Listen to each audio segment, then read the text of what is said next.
Hi everybody, Dan Illman here, taking a look at race number 8 at Prairie Meadows on Saturday. It's the Grade 3 $300,000 Prairie Meadows Cornhusker Handicap. Some nice older horses going 1.125 miles. Let's take a look at this field. You've got Skippy Longstocking in here, a multiple graded stakes winner. He earned a 102 Beyer speed figure last year when winning the West Virginia Derby. He's obviously a strong contender, along with the millionaire number 8 Warrant, who just missed in the prestigious Grade 1 Big Cap back in 2022. I talked to trainer Brad Cox. He says he's probably sending Warren to Iowa. He's also cross-entered at Delaware Park on Saturday. A good supporting cast as well, and there's good pace is expected. As we take a look at our Timeform U.S. pace projector, the runner-up in last year's Cornhusker, the number 6 Fleet Ridge, is expected to make the early lead, but Skippy Longstocking, the number 5, probably won't be too far away. If you're a fan of the 7 Frosted Grace, it's worth noting that he's very adaptable. He can sit close to the pace, but if the pace is blazing up front, he can take back and make one run and still succeed. Another horse that I think is pace adaptable is down towards the inside. That's the number 1 Giant Game. And if his name sounds familiar, it should. He was 3rd in the Breeders' Cup Juvenile as a 2-year-old, and that automatically put him on the Triple Crown Trail. Now, he only raced twice. He's a 3-year-old, both in graded stakes races down in Florida. He was bad in both of those races. Dale Romans kicked him out, showed a lot of patience, has brought him back at 4, and maybe he's slowly starting to find his stride. Giant Game in his 4th start this year. One last time out, a first-level allowance at Churchill Downs. Now, he had everything his own way on the lead in that race. It's unlikely he's going to get that trip here, but I think he can take advantage of the inside post, save ground in mid-pack, and perhaps come with a run. He still has a little bit of upside, I think. It'll be a good price. The 2 is Promise Keeper. He was a graded stakes winner as a 3-year-old. He won the Peter Pan at Belmont when conditioned by Todd Pletcher. Now he'll be making his 3rd start of the form cycle for Dallas Stewart, and it looks like he's rounding back into form. His most recent race at Ellis Park was a high-level allowance. He showed good speed that day. He dug in very gamely to finish 2nd. He finished ahead of a horse that came back to win an allowance race in off-the-turf fashion at Ellis with a respectable 89 Beyer speed figure. Another horse that's tactical, another horse that has back class and some back races that make him competitive with this group,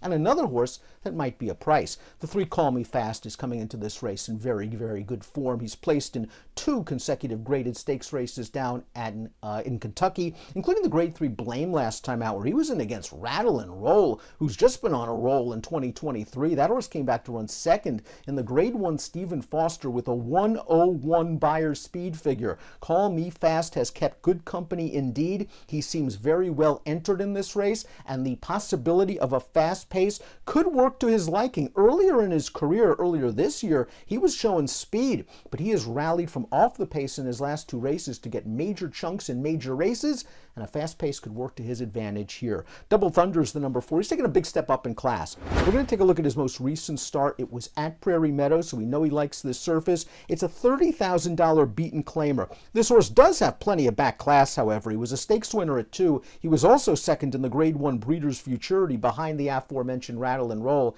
in 2021. He won this race nicely, a $30,000 beaten, as I mentioned. A good confidence boost for Double Thunder, who steps back up in class. He's really going to have his running shoes on because this is a tough field with the likes of the number 5 Skippy Longstocking entered. He won the Challenger in his 2nd start in 2023 when he got right up close to the pace, right where the pace projector had him, and he was able to sprint on home. Last time out in the Ben Ali at Keeneland, he finished behind Call Me Fast, and it was a race where I thought that day the track was rather speed favoring. Rattle and Roll was able to overcome it by coming from off of the pace.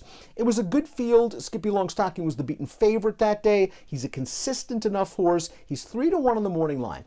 That, I think, is a pretty fair price, but if he goes lower, something like 2-1, it might be a little bit too low considering how competitive this field is. He's a very logical contender because he's run several fast races. We mentioned that Fleet Ridge ran 2nd in this race last year. He was claimed 2 starts prior for only $15,000. Obviously, it was a wise claim, and I have a feeling these connections have been pointing for this race all through the winter. Let's watch his most recent start, a $20,000 starter allowance, only his 2nd race of the year. He showed much improved early speed than in his 2023 debut, and he's just too good for this group at 3-5, taking advantage of the starter allowance condition. Now, he did run well, obviously, in this race last year, finishing ahead of Warrant, who's going to be a much shorter price than Fleet Ridge in here, but the possibility of a fast pace could work against him. I think he might have to run a lifetime best. Let's watch Frosted Grace. I talked about how he's tactical, how he's won from close to the pace, but here's how he earned his career-defining victory. The Grade 3 Steve Sexton Mile,